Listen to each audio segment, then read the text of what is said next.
حضرت سلیمان علیہ السلام اور اعداد۔ حضرت سلیمان علیہ السلام اللہ کے برگزیدہ نبی اور ایک عظیم بادشاہ تھے۔ اللہ نے آپ کو ایسی بادشاہت دی تھی کہ انسان، جنات، ہوائیں اور پرندے سب آپ کے حکم کے تابع تھے۔ آپ کی فوج میں پرندے بھی شامل تھے اور آپ باقاعدگی سے اپنی فوج کا جائزہ لیا کرتے تھے۔ اعداد کی غیر حاضری۔ ایک دن حضرت سلمان اپنی فوج کا معائنہ کر رہے تھے۔ آپ نے فرمایا، مجھے اعداد ایک چھوٹا سا پرندہ نظر نہیں آتا۔ اگر وہ بغیر کسی معقول وجہ کے غیر حاضر ہوا تو میں ضرور اسے سزا دوں گا۔ کچھ دیر بعد اعداد اڑتا ہوا واپس آیا۔ اعداد کی خبر۔ اعداد نے عرض کیا، میں ایسی خبر لایا ہوں جو آپ کے علم میں نہیں تھی۔ میں سبا، یمن کے علاقے سے آیا ہوں۔ وہاں ایک رانی بلقیس ہے جو بڑے شان و شوکت کے تخت پر بیٹھی ہے۔ اس کے پاس ہر چیز ہے، لیکن افسوس کہ وہ اور اس کی قوم سورج کی پوجا کرتے ہیں۔ شیطان نے انہیں حق سے دور کر رکھا ہے۔ حضرت سلمان کا پیغام۔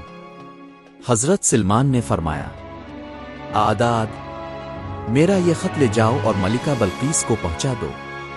اعداد پرواز کر کے بلقیس کے محل میں گیا اور خط اس کے پاس ڈال دیا۔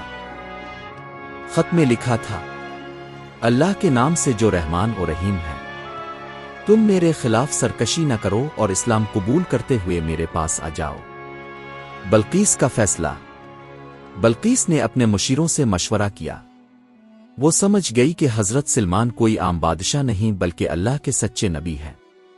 آخر کار وہ خود حضرت سلمان کے دربار میں حاضر ہوئی، ایمان قبول کیا اور اللہ کی فرمانبردار بندی بن گئی۔ سبق۔ کبھی کبھی ایک چھوٹی مخلوق بھی بہت بڑی خبر خدمت کا ذریعہ بن جاتی ہے۔ اللہ اپنی قدرت سے حق کو ظاہر کرتا ہے، چاہے ایک پرندے کے ذریعے ہی کیوں نہ ہو۔ اصل عقل مندی یہی ہے کہ جب حق سامنے آ جائے تو فوراً اسے قبول کر لیا جائے۔ یہ واقعہ ہمیں یہ سبق دیتا ہے کہ اللہ کی مخلوق میں چھوٹا بڑا کچھ نہیں، اصل عزت اسی کی ہے جو حق کو پہچان کر اسے مان لے۔ حضرت سلیمان علیہ السلام اور اعداد۔ حضرت سلیمان علیہ السلام اللہ کے برگزیدہ نبی اور ایک عظیم بادشاہ تھے۔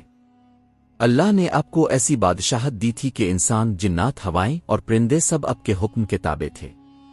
آپ کی فوج میں پرندے بھی شامل تھے اور آپ باقاعدگی سے اپنی فوج کا جائزہ لیا کرتے تھے۔ اعداد کی غیر حاضری۔ ایک دن حضرت سلمان اپنی فوج کا معائنہ کر رہے تھے۔ آپ نے فرمایا، مجھے اعداد ایک چھوٹا سا پرندہ نظر نہیں آتا۔ اگر وہ بغیر کسی معقول وجہ کے غیر حاضر ہوا تو میں ضرور اسے سزا دوں گا۔ کچھ دیر بعد اعداد اڑتا ہوا واپس آیا۔ اعداد کی خبر۔ اعداد نے عرض کیا، میں ایسی خبر لایا ہوں جو آپ کے علم میں نہیں تھی۔ میں سبا، یمن کے علاقے سے آیا ہوں۔ وہاں ایک رانی بلقیس ہے جو بڑے شان و شوکت کے تخت پر بیٹھی ہے۔ اس کے پاس ہر چیز ہے، لیکن افسوس کہ وہ اور اس کی قوم سورج کی پوجا کرتے ہیں۔ شیطان نے انہیں حق سے دور کر رکھا ہے۔ حضرت سلمان کا پیغام۔ حضرت سلمان نے فرمایا، اعداد، میرا یہ خط لے جاؤ اور ملکہ بلقیس کو پہنچا دو۔ اعداد پرواز کر کے بلقیس کے محل میں گیا اور خط اس کے پاس ڈال دیا۔ خط میں لکھا تھا، اللہ کے نام سے جو رحمان و رحیم ہے، تم میرے خلاف سرکشی نہ کرو اور اسلام قبول کرتے ہوئے میرے پاس آ جاؤ۔ بلقیس کا فیصلہ۔ بلقیس نے اپنے مشیروں سے مشورہ کیا۔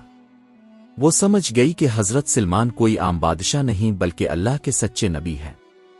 آخر کار وہ خود حضرت سلمان کے دربار میں حاضر ہوئی، ایمان قبول کیا اور اللہ کی فرمانبردار بندی بن گئی۔ سبق۔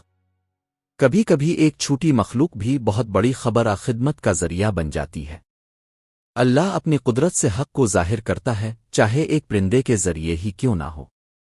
اصل عقل مندی یہی ہے کہ جب حق سامنے آ جائے تو فوراً اسے قبول کر لیا جائے۔